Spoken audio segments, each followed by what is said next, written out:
लेकिन उमाशंकर जी, 56 साल के नेता किस पार्टी में है, कहाँ हैं, ये तो आपको बताने की जरूरत ही नहीं है, तो इस पर आप क्या कहेंगे?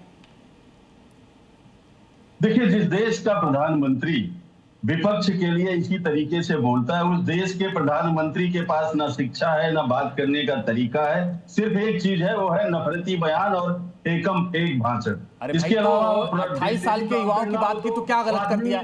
डेली काम करना हो तो आदमी कुछ बोल ही ना पाए। अच्छा, ये बताइए, 28 साल, 28 उन्होंने कहा, अरे सुनिए तो, मुद्दा ये नहीं है उमाशंकर जी वो कह रहे थे 28 साल एवरेज है। विक्रम वन का तो नाम सुना ही होगा ना आपने?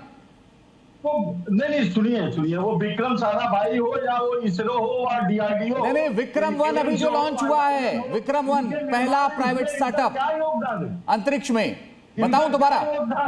नरेंद्र मोदी जी का क्या योगदान है इसरो में, डीआरडीओ में? किसी सर, आप 56 साल के युवा की बात पर भड़क गए। एक महत्वपूर्ण बात करना चाहूँ, मुद्दा आ जाए। देखिए, वो युवाओं की क्षमता और आकांक्षा की बात कर रहे थे। क्षमता आप पेपर लीक के माध्यम से तोड़ दे रहे हो, तो आकांक्षाओं की पूर्ति युवा करेगा कैसे? 152 पेपर लीक हुए हैं मोदी जी के शासन में। नीट। चलो, उमाशंकर जी का फ्रेम चला गया, दोबारा आएंगे तो मैं उनसे सवाल करूंगा, लेकिन किशोर जी आप कुछ बोलना चाह रहे थे, जल्दी से।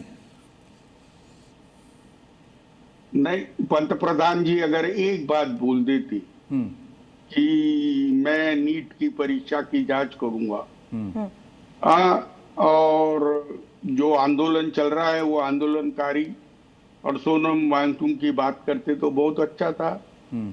मानसून ठीक चल रहा है बोले, उनको मालूम है क्या?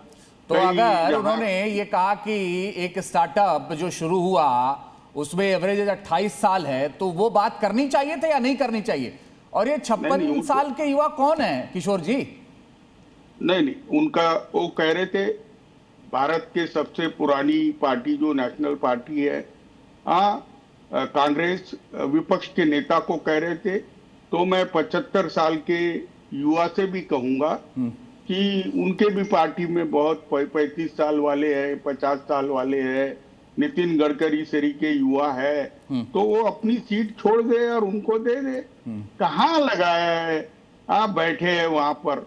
ये दो लोग जो है, अमित शाह और नरेंद्र मोदी जी, ये अगर हट जाते हैं तो ये सामंतवाद और हुक्मशाही नहीं खत्म हो जाएगी और सामंजस्य का माहौल बन जाएगा।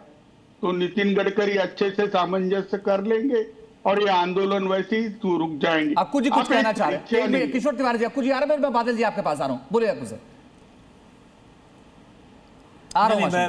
किशोर जी पुराने हमारे साथ रहे, हम लोग अक्सर टीवी बहस में बात करते हैं, लेकिन मुझे लग रहा है कि किशोर जी अब विरोध भी करना चाहते हैं, नहीं भी करना चाहते हैं। ये वजह क्या है मैं समझ नहीं पा रहा हूँ अभी। मुझे लगता है कि यूटीवी से इनका जब एक बतौर प्रवक्ता जिन्होंने जिस तरीके से पहले पिछले कुछ दिनों में बयान दिए वो डिफरेंट हैं, आज डिफरेंट हो रहे हैं, लेकिन किस तरफ बात करेंगे ये बहुत साफ नहीं हो पा रहा है। अक्कू सर की किशोर जी का दायित्व किसी तरफ हो और उनका दिल किसी तरफ हो, ये भी तो हो सकता है ना सर। होगा कि हम सदन को कैसे चलाएं।